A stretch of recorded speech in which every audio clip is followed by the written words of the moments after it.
Captain Kim Taho stood at the viewport of the transport ship, watching the stars blur past. His face showed no emotion, but his hands gripped the railing so hard his knuckles turned white. "Sir, we'll reach Eridani 6 in 12 hours, said Lieutenant Park Ju-woo, coming to stand beside him. Taho nodded without looking at her. "And our equipment?" "It's not good, sir. Half the mechs don't even power up. The others have mismatched parts. It's like they gave us whatever was left in the junkyard." This wasn't news to Taho. 3 days ago, he had been called to Earth Command headquarters. The general sat behind their polished desk, far from any battlefield, and told him his mission with fake smiles. "The 127th Korean Defense Battalion will hold Eridani 6 at all costs," they had said. "It's a vital mining colony." What they didn't say, but what Taho understood clearly. They were being sent to die. The Australi Empire had crushed every human force they had faced. Their ships were faster. Their weapons were stronger. Their shields were nearly unbreakable. The war had been going badly for Earth for 2 years now. "Captain," Ju said, interrupting his thoughts, "the team is waiting for the briefing." Taho took a deep breath and followed her to the ship's small meeting room. 30 faces looked up at him as he entered, all that remained of what should have been a battalion of 200. Earth Command hadn't even bothered to give him a full unit. "Let's see what we're working with," Taho said, activating the display screen. Images of old battered mechs filled the screen. Some had parts missing.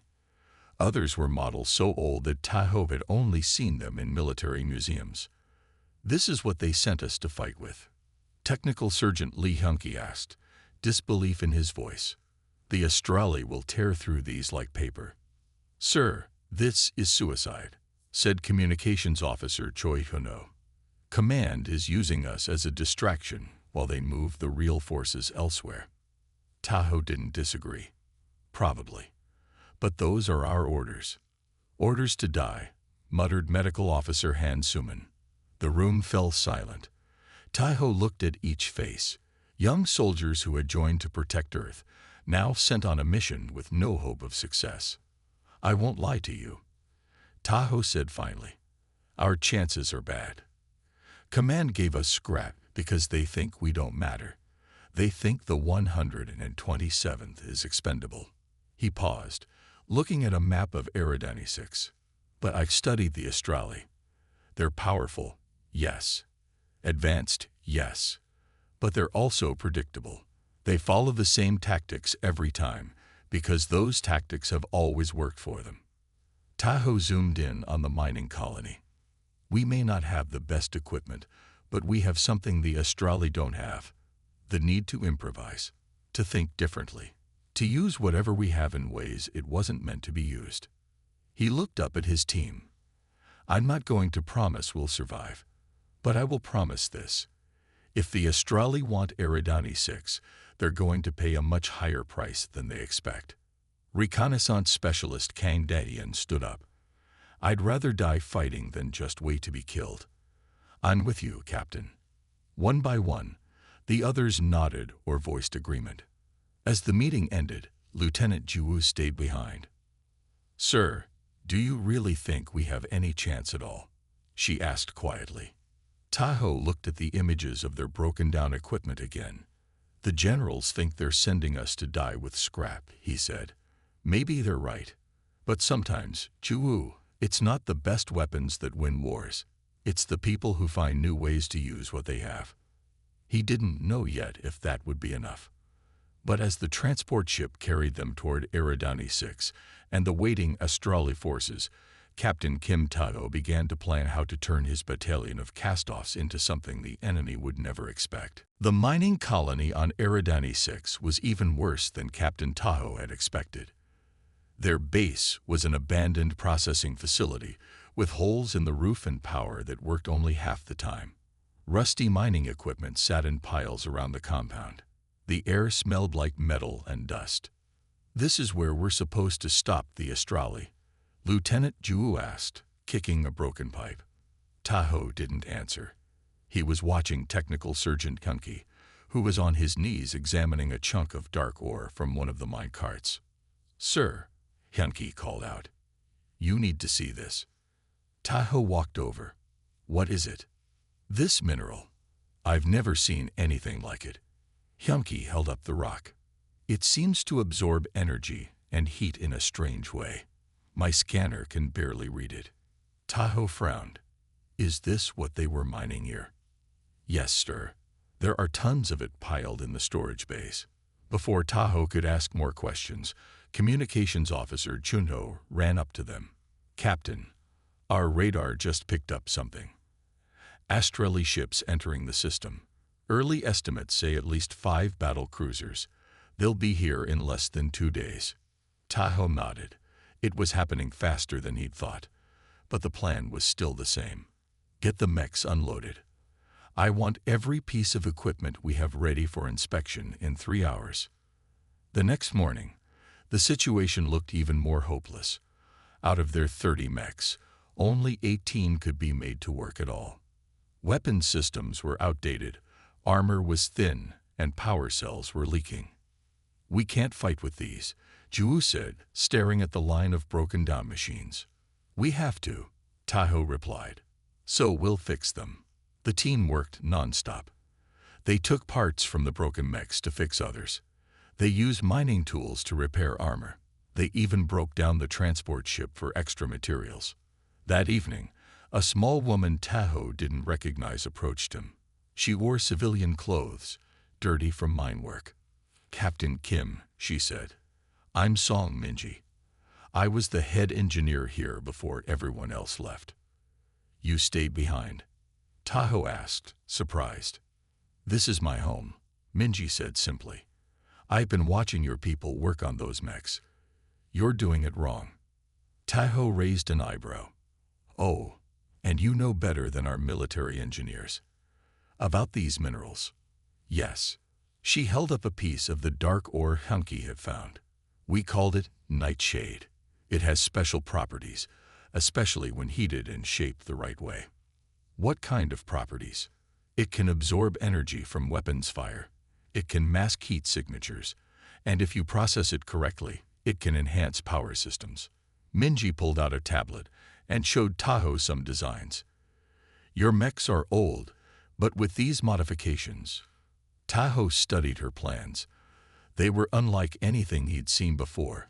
Strange additions to the mech armor, unusual power routing systems. "These aren't standard modifications," he said. "The Astrali use standard tactics and expect standard responses," Minji replied. "That's why they always win. But these aren't standard. These are creative." Tahoe was silent for a moment, then called over Sergeant Hyunki. "What do you think?" he asked, showing him Minji's designs. Hyunki's eyes widened as he scrolled through them. "These could actually work, but sir, we'd have to rebuild almost everything." "How long?" "With the whole team working? Maybe 36 hours." Tahoe looked up at the darkening sky, knowing that somewhere up there, Astrali ships were approaching. "We have about 40 hours before they arrive," he said. "Get started immediately. Lieutenant Ju, divide the team into shifts. I want work continuing day and night." "What exactly are we building, sir?" Ju asked. Tahoe looked at the scrapyard of broken machines around them, then at Minji's designs. "Something the Astrali won't expect," he said. "They think they're coming to destroy a weakened human force with outdated equipment. Let's show them what humans can do with scrap." The Astrali ships appeared in the sky above Eridani 6 just as the sun was rising. 5 massive battle cruisers, each one bigger than anything humans had built, moved into position above the mining colony. "They're here," Lieutenant Ju said, looking at the radar screen. Captain Tahoe nodded. "Earlier than expected. Are we ready?" Sergeant Hyunki wiped sweat from his forehead. "As ready as we'll ever be, sir. We finished the last mech an hour ago." The modified mechs looked strange. Their once gray armor was now covered with the dark nightshade mineral. Pieces of mining equipment had been attached in odd places. Power cables ran along the outside instead of being hidden inside. They look like junk, Ju said. Good, Tahoe replied. Let the Astrali think that. Communications officer Chunho rushed into the command center. Sir, we're receiving a message from the Astrali flagship. A voice filled the room, speaking perfect but cold-sounding human language. Attention human forces. This is Commander Kelzar of the Astrali Empire. Your presence on Eridani 6 is unauthorized.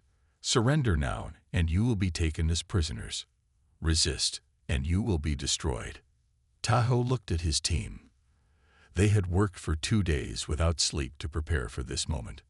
Send no reply, he ordered. Sir, Chunho asked. Let them think their message didn't get through. It will make them careless. 30 minutes later, the first Astrali dropships descended toward the surface.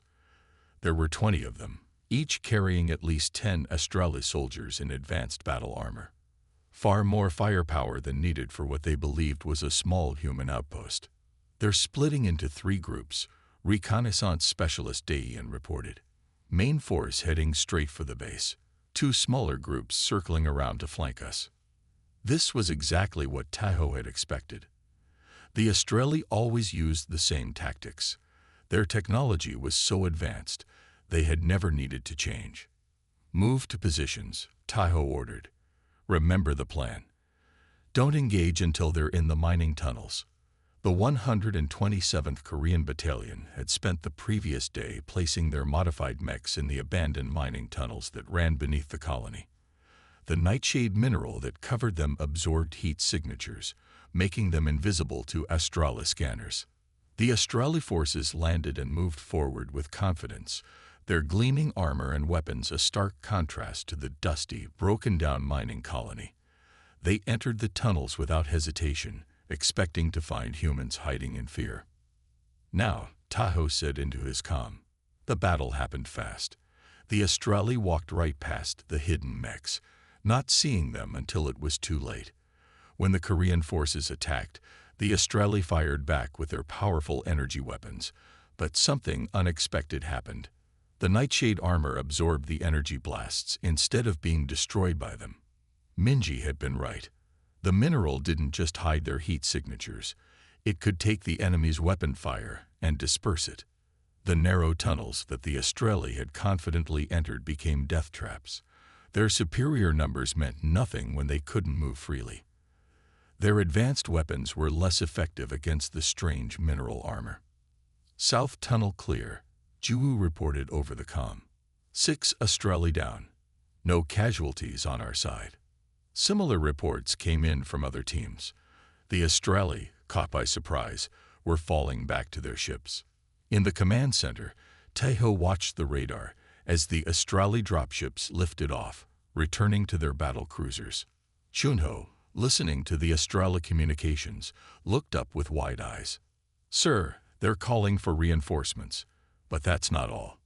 He paused. They're referring to us as resourceful vermin who fight with trash, but somehow survive. Tahoe almost smiled. They thought this would be easy. Now they know it won't be. The first battle was over. They had lost no one, while the Astrali had lost almost 30 soldiers. But Tahoe knew the real fight was just beginning. They'll be back, he said, with more ships and better plans. We need to be ready. The morning after their first victory, the mood in the mining facility had changed. Soldiers who had been quiet and grim now talked and even laughed as they worked on their equipment. Nothing builds team spirit like surviving when you're supposed to die, Lieutenant Ju said as she joined Captain Tahoe on his morning inspection. Tahoe nodded.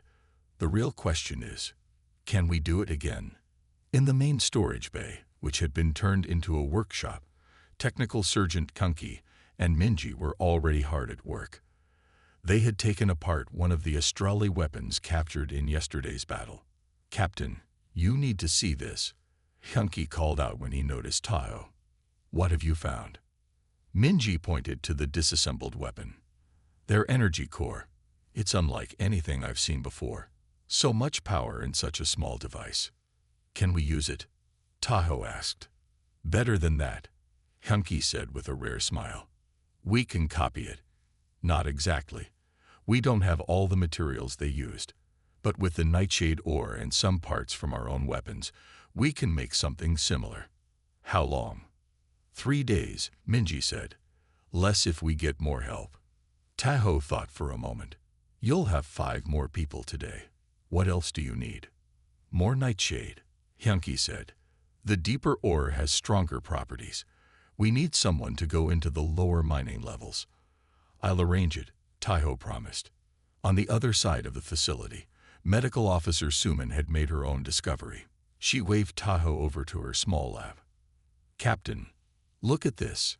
She placed a small piece of nightshade next to a standard medical scanner. The scanner's readings jumped. What am I looking at? Tahoe asked. The nightshade enhances our scanner signals, makes them stronger, more detailed. Suman looked excited. I modified our medical kit. Now we can treat injuries better and faster.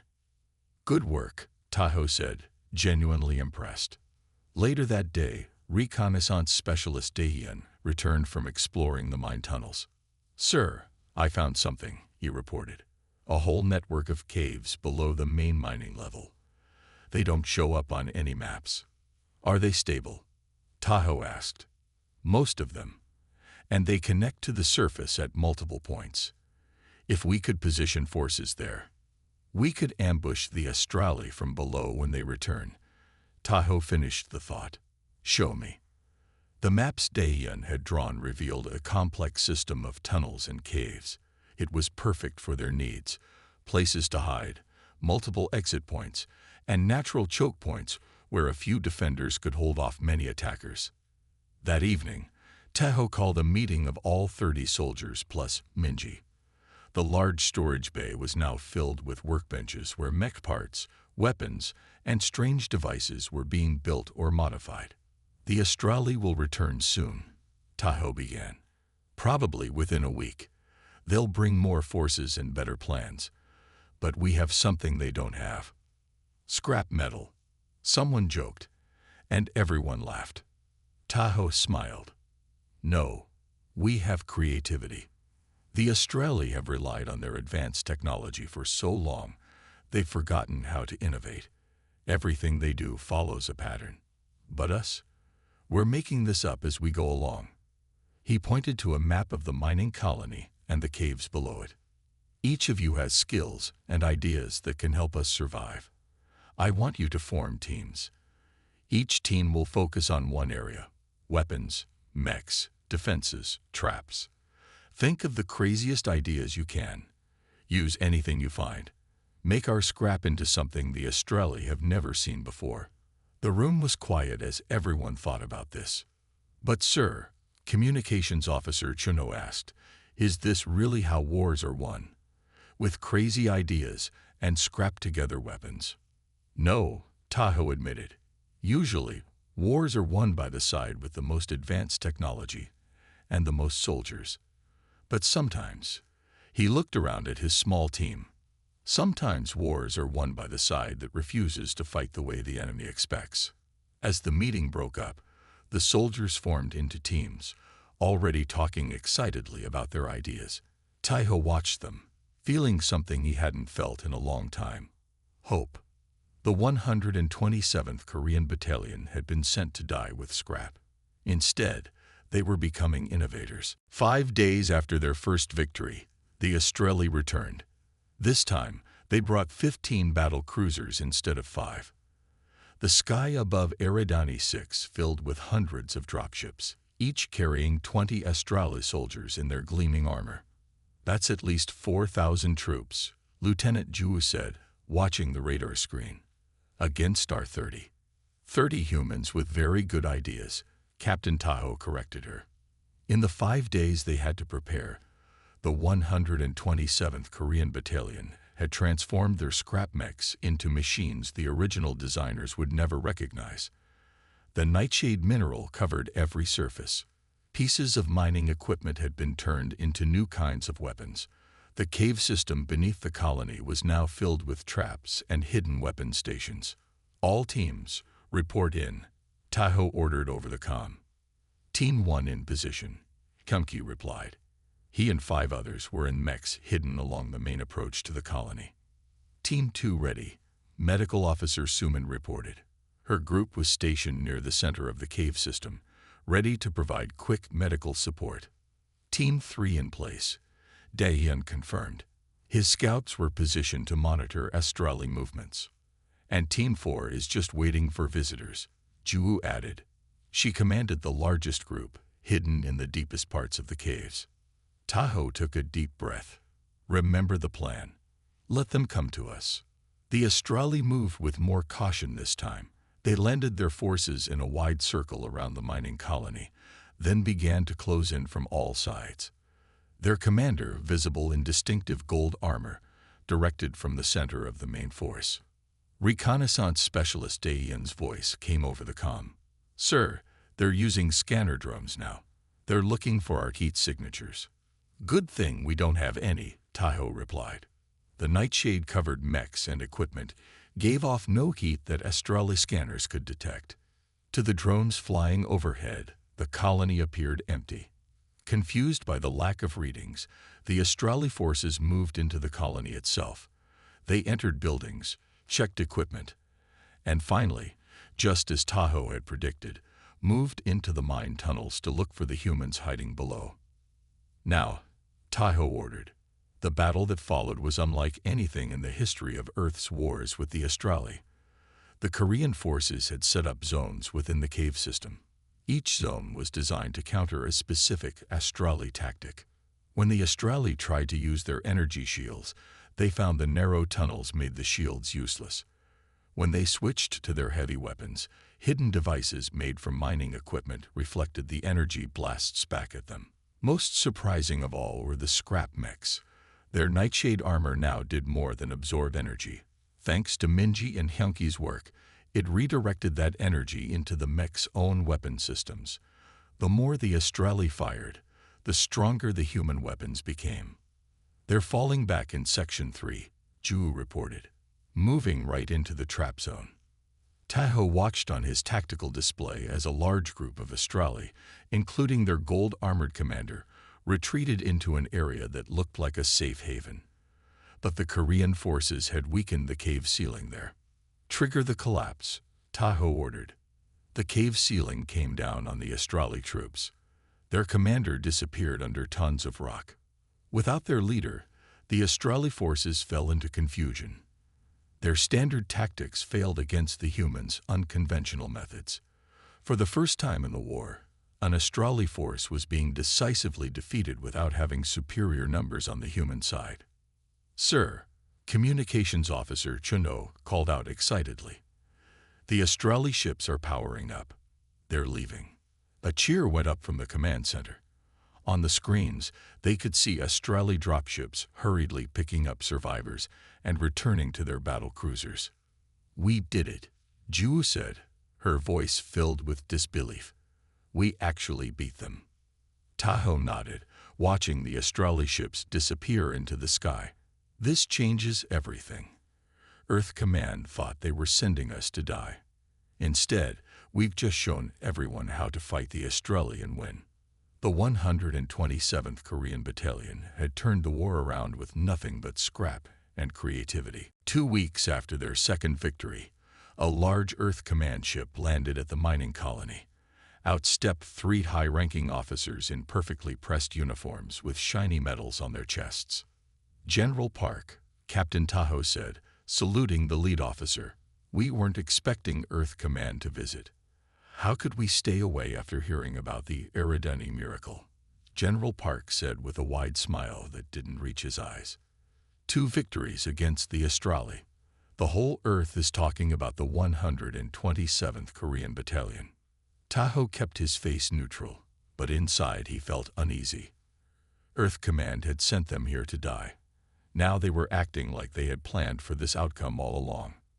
Let me show you what your brave soldiers have accomplished, General Park continued, putting an arm around Tahoe's shoulders. For the next few hours, the generals toured the mining colony. They examined the modified mechs, the nightshade-enhanced weapons, and the cave system with its clever traps. They took pictures and made notes. They asked many questions, especially about Minji's designs. That evening, a message arrived from Earth Command Headquarters. Taiho read it in his small office with Lieutenant Juwu and Sergeant Kunki. They want to transfer Minji, Kunki, and 5 other key personnel back to Earth for consultation and knowledge sharing. Taho said, "That means they want our technology, but not us," Juwu said angrily. Kunki nodded. "If we go back, they'll put us in labs for months. Meanwhile, the rest of you will be stuck here without your best engineers." Taho stared at the message. Earth Command was offering medals and promotions to those who would return. It was a tempting offer for soldiers who had been sent on a suicide mission just weeks ago.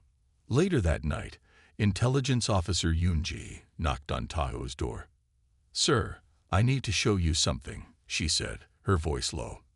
"I've been analyzing the communications between General Park's ship and Earth Command."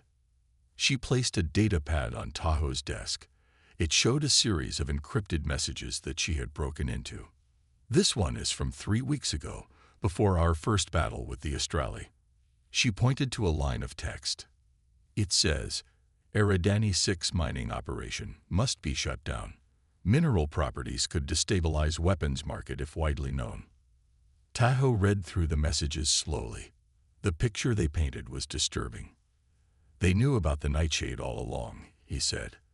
"They sent us here hoping the Astrali would destroy the mine and kill everyone who knew about it. But we won instead," Jihai said. "Now they want to control the information. Take what we've learned, then probably send another unit to replace us. One that will follow orders without questions." Taho sat back in his chair, feeling the weight of this betrayal. Earth Command had not just sent them to die.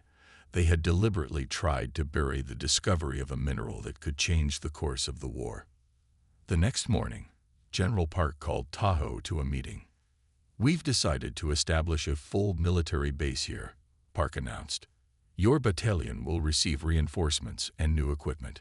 But first, we need your key personnel to return with us for debriefing." "And if I refuse?"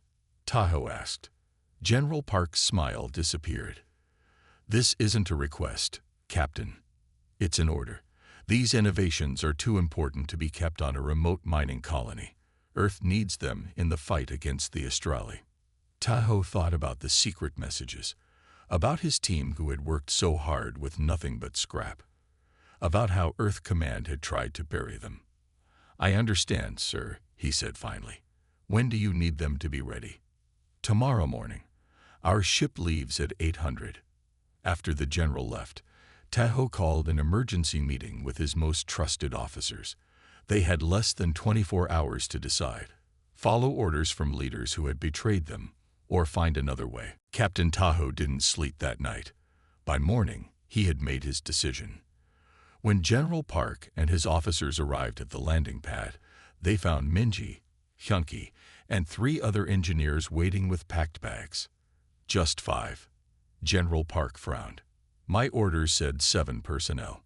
The others are needed here to maintain our defenses," Taho explained. "The Astrali could return any day." The general didn't look happy, but he nodded. "Very well. These 5 will do for now." As the Earth Command ship prepared for takeoff, Lieutenant Juwu stood beside Taho. "Are you sure about this, sir?" she asked quietly. "Yes," Taho replied. "Hyunki and Minji know exactly what to share and what to keep to ourselves." What General Park didn't know was that the 5 personnel going back to Earth had spent the night creating detailed but incomplete plans of their innovations. They would show Earth Command enough to be helpful, but keep the most important secrets of Nightshade technology for themselves. 1 week later, reports began coming in from across the galaxy. The Astrali had launched a massive attack on 3 human colony worlds at once. Earth forces were using some of the basic modifications developed by the 127th, simple Nightshade armor plating and energy-absorbing shields, but they weren't enough. "They need the full designs," Communications Officer Chunho said as they reviewed the battle reports. "If we send them, Earth Command will take complete control," Juwu argued. They'll remove us from the picture. Tahoe thought for a moment. We won't send the designs. We'll go ourselves. Within hours, the 127th Korean Battalion was loading equipment onto their transport ship. They left a small team to maintain the mining operation and took with them as much processed nightshade as they could carry. They arrived at Colony World Proxima V just as the Astrali were breaking through the last defenses. Without waiting for permission from Earth Command, Tahoe led his team straight into battle. The Astrali never saw them coming. The 127th mechs, now even more advanced than during the battles on Eridani 6, tore through the enemy lines. Their weapons, powered by nightshade technology, cut through Astrali shields like they weren't even there. When the battle was over, a stunned Earth commander approached Tahoe. "How did you do that?" he asked. "We have nightshade armor too, but it doesn't work like yours." "It's not just about having the material," Tahoe explained. "It's about how you use it. Your engineers try to adapt it to standard military designs. We built our entire system around its unique properties." Word of the 127th's arrival and victory spread quickly. Within days, they received requests for help from the other embattled colonies. Earth Command, seeing the success of what some officers were now calling the Korean method, grudgingly gave Tahoe's battalion special status. "You are hereby redesignated as the 127th Special Tactics Unit," read the official order. "You will have operational autonomy to deploy your unique technologies as needed to counter the Astrali threat." In the weeks that followed, the 127th moved from battle to battle, never staying in one place long enough for Earth Command to study their equipment too closely. They trained other units in their basic techniques, but kept the most advanced innovations for themselves. "Earth Command still doesn't trust us," Jiwoo said one evening as they prepared for their next mission. "And we don't trust them," Tahoe replied. "But right now, humans are winning battles against the Astrali for the first time in this war. That's what matters." The unit that had been sent to die with scrap was now leading Earth's forces to victory. The Korean method, improvisation, adaptation, and unconventional thinking, was proving more effective than traditional military doctrine. But as Tahoe studied reports of Astrali movements, he began to see a pattern. They weren't just fighting randomly anymore. They were adapting, learning, and that meant it was time for the 127th to do something truly unexpected. "We need to go into Astrali space," Captain Tahoe told his officers during their strategy meeting. The room fell silent. No human ship had ever entered Astrali territory and returned. "That's suicide," Lieutenant Jiwoo said finally. "No, it's necessary," Tahoe replied. "The Astrali are learning our tactics. They're building new weapons to counter our nightshade technology. We need to know what they're planning." After 3 days of preparation, the 127th Korean Special Tactics Unit boarded their ship. They had modified it with their most advanced nightshade technology, making it nearly invisible to Astrali scanners. "If Earth Command finds out about this mission, they'll court-martial all of us," Communications Officer Chun-ho warned. "Then we better not get caught," Tahoe said with a small smile. They slipped past the border patrols and into Astrali space. For 5 days, they traveled deeper into enemy territory, avoiding detection by shutting down all non-essential systems whenever Astrali ships passed nearby. Their target was a manufacturing world called Zarkon 4. Intelligence suggested it was where the Astrali built their most advanced weapons. "We're approaching the planet," reconnaissance specialist Daehyun reported. "Heavy security. At least 20 battle cruisers in orbit. Can we get past them?" Tahoe asked. Technical Sergeant Kumki nodded. "If we time it right. Their patrol pattern has a 3-minute gap on the dark side of the planet." They waited for the right moment, then dived through the gap in the Astrali defenses. The ship shuddered as it entered the atmosphere, but the nightshade coating kept it from showing up on enemy scanners. They landed in a remote area 50 kilometers from the main manufacturing complex. Tahoe selected the small team. Himself, Jiwoo, Hyunki, Daehyun, and Intelligence Officer Ji, to infiltrate the facility while the rest of the unit guarded the ship. Using modified mechs that were smaller and lighter than their battle versions, they approached the complex under cover of darkness. The nightshade coating made them nearly invisible in the night. Security is lighter than expected, Daehyun noted as they watched the facility from a nearby ridge. That's odd, Ji said. A place this important should have more guards. They entered through a maintenance tunnel that Hyunki had identified from the facility schematics they had pieced together from previous intelligence reports. Inside, they moved quietly through dark corridors, avoiding the few Australi workers they encountered. The main database should be through here, Ji said, pointing to a sealed door. Hyunki placed a small device on the door's control panel. Moments later, it slid open. The room beyond was filled with holographic displays showing weapons designs, ship schematics, and battle plans. Ji quickly began downloading the data. This is strange, she said after a few minutes. These aren't just weapons designs. There are population records, species classifications, control protocols. Taho looked over her shoulder at the displays. What does it mean? It means, came a voice from behind them, that the Australi aren't what you think they are. They spun around, weapons ready, to find a tall figure standing in the doorway. It looked Australi, with the same silvery skin and large eyes. But it wasn't wearing the typical Australi battle armor. I am Telzar, the figure said in perfect human language. What you call an Australi, though that's not what we call ourselves. Why aren't you calling for guards? Ju asked, her weapon still aimed at the alien. Because I and others like me have been waiting for someone like you, Telzar replied. Someone who could challenge the ruling caste. Over the next hour, Telzar explained the truth about the Australi Empire. It wasn't a unified species, but a collection of 27 different races conquered and controlled by the ruling caste. The silver-skinned beings humans had been fighting were just one of many subjugated peoples, forced to serve as soldiers. The ruling caste keeps us separated, makes us fight their wars, Telzar explained. But there is resistance. There has always been resistance. Why tell us this? Taho asked.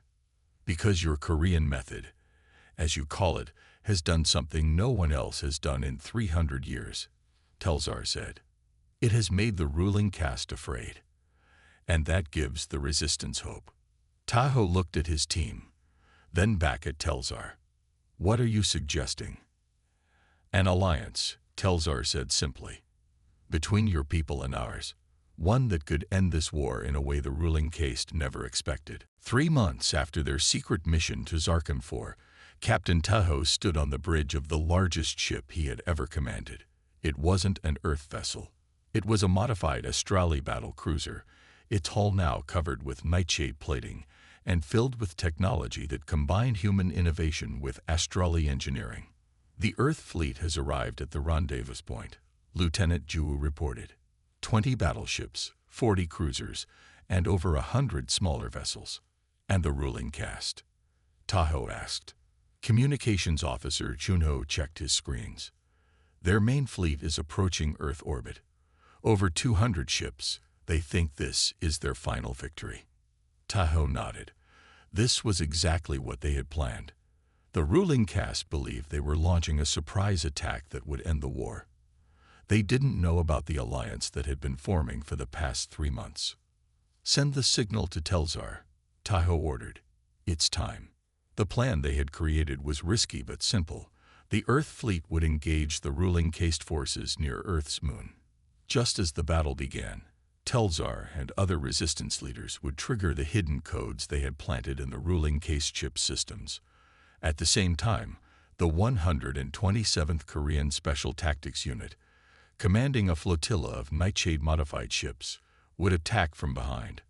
The battle began as the first ruling caste ships opened fire on Earth's defenders.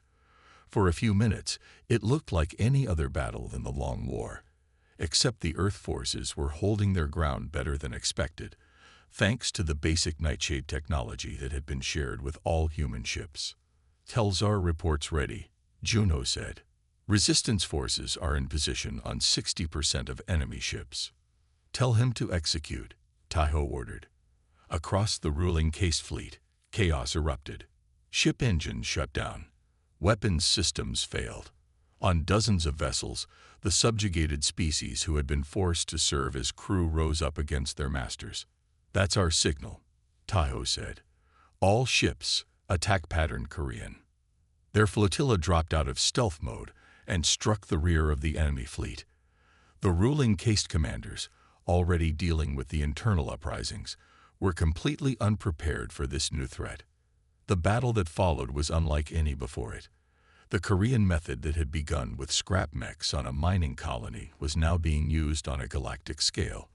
The ruling Case ships, with their rigid formations and standard tactics, couldn't adapt to the combined threat of internal rebellion and the unpredictable attacks from Taiho's forces.